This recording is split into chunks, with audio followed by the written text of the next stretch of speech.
Oh, wow. What's going on with this table? Well, I was doing my taxes, but then I saw how small my refund was. So, what are you doing now?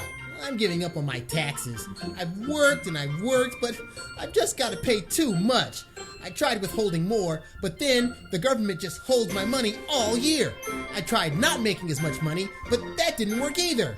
No matter what I do, I have to pay the government too much. It's not fair. Well, that's a whole different story. Whether or not it's fair, you're definitely getting what you pay for. The Nonpartisan Congressional Budget Office estimates that 60% of Americans get more than they pay in taxes, mostly poor people like you. Now, if that's hard to believe, think of it this way. The F-22 can cruise at Mach 1.5, which is 1.5 times the speed of sound. That's faster than any other jet on the planet, which would only matter if anyone else could see it. But it's invisible to radar. Even if they could see it and it were standing still, it cruises at a height so close to space, no one else can reach it. The Pentagon estimates that it would only take 6 F-22s to control the entire airspace of the Korean Peninsula if North Korea conquered the entire area overnight.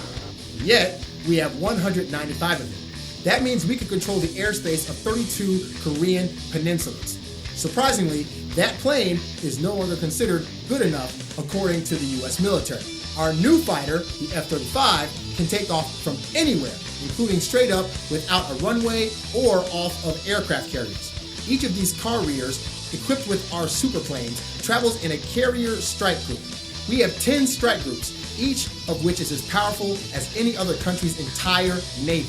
So, we have 10 carrier strike groups powerful enough to be their own navy, equipped with planes so advanced that we scrapped the fighter jets that fought aliens in Independence Day and the SR-71 Blackbird that flew the X-Men to fight Magneto in movies about mutant superheroes. We rarely use those carriers though, because in Iraq, it was just easier to take off in Missouri, fly to the Middle East, and come back than it was to move an aircraft carrier over.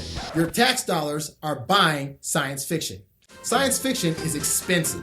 Each of those carriers strike groups costs $6.5 million per day to operate. Yikes, that's too much money. Besides, I'm a pacifist. I don't want to pay for the military. Well, in fairness, each carrier group only costs $8 per American per year on average, and only when they're active.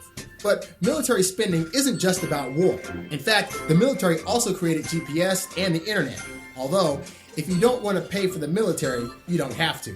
There's a really famous example of an American patriot who refused to pay taxes for military spending. Who? Henry David Thoreau. He went to jail for not paying taxes to support the Mexican-American War and wrote civil disobedience while imprisoned. So, to recap, if I withhold too much, I pay the government to hold my money. A raise won't cost me money.